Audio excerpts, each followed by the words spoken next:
kama ungeanza kazi hii ya affordable housing miaka 20 ambayo imepita, si Kenya hii ingekuwa imebadilika by now? Ama namna gani?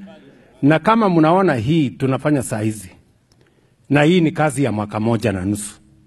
Miaka 5 je? Miaka 10, miaka 20 tukiendelea na hii kazi, si Kenya itabadilika?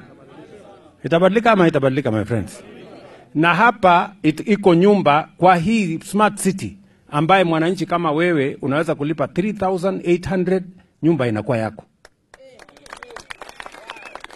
Wewe mtu ya wewe, hata kama wewe unafanya kwa mjengo, unaweza kushindwa shilingi 3,800 kwa mwezi.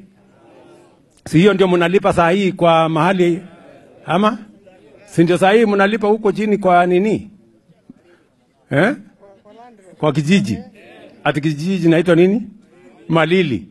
Si ndio mnalipa ama Malili? Mnalipa hiyo 3,000, nyumba haina maji, sijui haina stima, ni watu mali bure. Haina choo ni ile ya kukodesha na watu kushare na watu wengi. So hivyo ndivyo tutabadilisha Kenya. Niwaambie my friends, hii Kenya kubadilika imechelewa.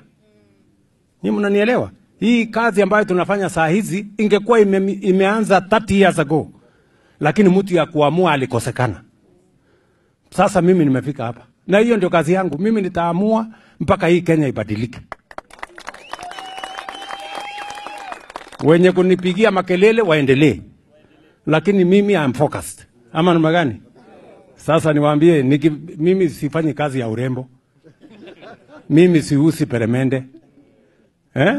Mimi siusi ice cream. Mimi napanga vile Kenya itabadilika. Na Kenya ibadilike sio kazi rahisi. Ama namna gani, my friends?